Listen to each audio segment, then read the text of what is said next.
Hello guys, আসসালামু আলাইকুম। কেমন আছেন? আশা করছি সবাই অনেক অনেক ভালো আছেন। বন্ধুরা, আপনাদের সবাইকে আরও একবার আমন্ত্রণ জানাচ্ছি চ্যানেলের ব্র্যান্ড নিউ আরও একটি ভিডিওতে। বন্ধুরা, আজকের ভিডিওতে আমরা কথা বলবো Oppo A17 এই ফোনটি নিয়ে। বন্ধুরা, ফোনটি অলরেডি ইন্ডিয়ান মার্কেটে লঞ্চ হয়েছে এবং এই ফোনটি খুব তাড়াতাড়ি বাংলাদেশ মার্কেটেও আসতে চলেছে। বন্ধুরা, ইন্ডিয়ান মার্কেটে এই ফোনটি একটি মাত্র র্যাম ভ্যারিয়েন্টে লঞ্চ হয়েছে, 4GB র্যাম 64GB রোম। আর এই ফোনটি ইন্ডিয়ান মার্কেটে প্রাইস রাখা হয়েছে 12,499 রুপি। বন্ধুরা, এই ফোনটির হাইলাইটেড বিষয় হচ্ছে এই ফোনে থাকছে একটি নজর কাড়া ডিজাইন, আরও থাকছে 50 মেগাপিক্সেলের ক্যামেরা এবং 5000 mAh এর ব্যাটারি। সো সব কিছু মিলিয়ে ফোনটি আসলে কেমন হবে এবং এই ফোনটি বাংলাদেশ মার্কেটে কবে এবং কেমন প্রাইস পয়েন্টে লঞ্চ হবে, সেই সাথে ফোনটির A to Z সব বিষয় নিয়ে কথা বলবো বরাবর মতো আমি বেলাল, এবং আপনারা দেখছেন Belal360। বন্ধুরা, ভিডিওটি যদি ভালো লাগে অবশ্যই একটি লাইক করুন, আর চ্যানেলে নতুন হয়ে থাকলে চ্যানেলটি সাবস্ক্রাইব করে পাশে থাকা বেল আইকনটি বাজিয়ে দিন। বন্ধুরা, প্রথমে যদি ফোনটির ডিজাইন এবং বিল্ড কোয়ালিটি নিয়ে কথা বলি, তাহলে এই ফোনের ব্যাক সাইডে থাকছে লেদার ফিনিশিং এবং ফ্রেমে থাকছে প্লাস্টিক। বন্ধুরা, এই ফোনের ফ্রেমটা একেবারে ফ্ল্যাট রাখা হয়েছে, তাতে কিন্তু ফোনটি দেখতে খুবই সুন্দর লাগছে। আর ফোনটির ব্যাক সাইড দেখতে অনেকটা Oppo A21 Pro এই ফোনটির মতো লাগছে। ফোনটির ব্যাক সাইডে লেদার ফিনিশিং হওয়ায় ফোনটিকে প্রিমিয়াম ক্যাটাগরি মনে হচ্ছে। বন্ধুরা, এই ফোনের ব্যাক সাইডে থাকছে দুটি ক্যামেরা এবং এই ফোনটি যথেষ্ট স্লিম এবং লাইট ওয়েট। বন্ধুরা, ফোনটি থিকনেস করা হয়েছে 8.3 মিলিমিটার এবং ওজন করা হয়েছে 189 গ্রাম। বন্ধুরা, এই ফোনের পোর্টস অ্যান্ড বাটন হিসেবে আপনারা পেয়ে যাবেন 3.5 millimetre headphone Jack port, micro USB port. তবে এখানে প্রাইস পয়েন্ট বিবেচনায় টাইপ সি পোর্ট থাকা উচিত ছিল, এবং আরও থাকছে দুটি সিম কার্ডের পাশাপাশি একটি মাইক্রো SD কার্ড ইউজ করার জন্য একটি সিম কার্ড স্লট। বন্ধুরা, এই ফোনটির সামনে আসলে আপনারা পেয়ে যাবেন একটি ফুল ভিউ ডিসপ্লে, যার উপরের অংশে ইউ শেপ বা ওয়াটার ড্রপের মাধ্যমে বসানো থাকছে সেলফি ক্যামেরাটি। আর এই ফোনে থাকছে সাইড মাউন্টেন ফিঙ্গারপ্রিন্ট সেন্সর, যেটা মোটামুটি ফাস্ট এবং অ্যাকুরেট। আর ফোনটি আপনারা তিনটি কালার ভেরিয়েন্টে পেয়ে যাবেন, ব্ল্যাক, ব্লু এবং ইয়েলো। বন্ধুরা, ফোনটির ডিজাইন কিন্তু পার্সোনালি আমার কাছে খুবই ভালো লেগেছে। সো বন্ধুরা, এবার কথা বলবো ফোনটির ডিসপ্লে প্রসঙ্গে। বন্ধুরা, এই ফোনের ডিসপ্লে হিসেবে থাকছে 6.56 ইঞ্চির একটি IPS LCD প্যানেল। তবে ডিসপ্লেটি HD প্লাসের একটি ডিসপ্লে, যার রেজুলেশন হিসেবে পাবেন 720x1612 পিক্সেল, এবং আরও থাকছে 269 PPI ডেন্সিটি। বন্ধুরা, এই ফোনে কিন্তু কোনো হায়ার রিফ্রেশ রেট নেই, থাকছে 60 হার্জের রিফ্রেশ রেট।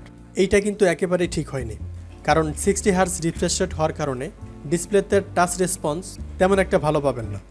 আর এই ফোনের বাজেট বিবেচনায় 90 হার্জের রিফ্রেশ রেট এবং ফুল HD প্লাসের ডিসপ্লে হওয়া উচিত ছিল। বন্ধুরা, HD প্লাস IPS ডিসপ্লে হওয়ার কারণে যে কোনো কন্টেন্ট প্লে করলে ডিসপ্লেতে শার্পনেসের ঘাটতি পেয়ে যাবেন, এবং এই ফোনটি বাইরে ব্যবহার করার সময় ব্রাইটনেসেরও ঘাটতি পেয়ে যাবেন। তবে বলতে হচ্ছে Oppo এই ফোনের ডিসপ্লে সেকশনে আরেকটু ভালো কাজ করা উচিত ছিল। বন্ধুরা, এবার কথা বলবো ফোনটির সফটওয়্যার এবং পারফরমেন্স নিয়ে।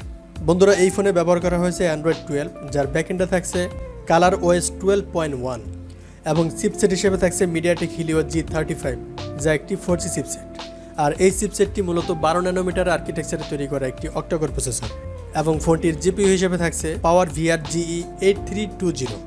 বন্ধুরা, এই ফোনের চিপসেট মোটামুটি পাওয়ারফুল, তাই এই ফোনে গেমিং পারফরমেন্স তেমন একটা ভালো পাবেন না। তবে এন্ট্রি লেভেলে গেমগুলো মোটামুটি ভালোভাবে খেলতে পারবেন, সেই ক্ষেত্রে কোনো ধরনের ল্যাগ বা ফ্রেম ড্রপ হবে না। তবে হাই গ্রাফিক্সের গেমগুলো খেলতে গেলে অবশ্যই ল্যাগ বা ফ্রেম ড্রপ হবে।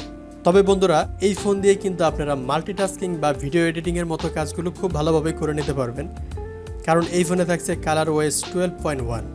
আর Oppo ফোনের ColorOS মোটামুটি খুবই ভালো। বন্ধুরা, ফোনটিতে কেবল একটি স্টোরেজ ভেরিয়েন্ট পেয়ে যাবেন, 4GB র্যাম 64GB রোম। আর এই ফোনটিতে সারপ্রাইজলি আপনারা 4GB ভার্চুয়াল র্যাম পেয়ে যাবেন। বন্ধুরা, ফোনটিতে আরও থাকছে ওয়াইফাই, ব্লুটুথ, GPS, NFC এবং FM রেডিওর মতো সব ধরনের ফিচার, এবং USB-তে থাকছে মাইক্রো USB 2.0। বন্ধুরা, এবার কথা বলবো ফোনটির ক্যামেরা সেকশন নিয়ে। বন্ধুরা, এই ফোনের ব্যাক সাইডে আপনারা পেয়ে যাবেন দুটি ক্যামেরা, যার মেইন সেন্সর হিসেবে আপনারা পেয়ে যাবেন 50 মেগাপিক্সেলের একটি ওয়াইড সেন্সর, যা f1.8 অ্যাপারচার, এবং সেকেন্ডে থাকছে 2 মেগাপিক্সেলের একটি ডেপথ সেন্সর, যা f2.4 অ্যাপারচার। আর ব্যাক ক্যামেরার ফিচার হিসেবে আপনারা পেয়ে যাবেন LED ফ্ল্যাশ, HDR এবং প্যানোরামা। তবে ব্যাক ক্যামেরা দিয়ে আপনারা শুধুমাত্র 1080p-তে 30 fps পর্যন্ত শ্যুট করতে পারবেন। এখানে কোনো ধরনের 4K অপশনটি থাকছে না। বন্ধুরা, ফোনটি সেলফি ক্যামেরা হিসেবে আপনারা পেয়ে যাবেন 5 মেগাপিক্সেলের একটি সেলফি ক্যামেরা, যা f2.2 অ্যাপারচার। বন্ধুরা, এই ফোনের ফটো কোয়ালিটি বলতে গেলে এই ফোনের মেন সেন্সরের ফটো কোয়ালিটি খুবই ভালো পাবেন। বন্ধুরা, এবার কথা বলবো ফোনটির ব্যাটারি সেকশন নিয়ে। বন্ধুরা, এই ফোনে থাকছে 5000 mAh একটি ব্যাটারি, এবং চার্জার হিসেবে থাকছে 10 ওয়াটের একটি চার্জার। তবে প্রাইজের দিক লক্ষ্য করলে এই ফোনে 18 ওয়াটের একটি ফাস্ট চার্জার দেওয়া উচিত ছিল। বন্ধুরা, ফোনটিতে 5000 mAh ব্যাটারি থাকার কারণে একদিনের ব্যাটারি ব্যাকআপ অনায়াসেই পেয়ে যাবেন। বন্ধুরা এবার কথা হচ্ছে এই ফোনটি বাংলাদেশ মার্কেটে কবে লঞ্চ হবে। যেহেতু ইন্ডিয়ান মার্কেটে গেল মাসের 26 তারিখে লঞ্চ হয়েছে, সেহেতু আমাদের দেশে এই ফোনটি পেতে হলে মিনিমাম 1 মাস অপেক্ষা করতে হবে। আর এই ফোনটি বাংলাদেশ মার্কেটে প্রাইস হতে পারে 16 থেকে 18,000 টাকার মধ্যে।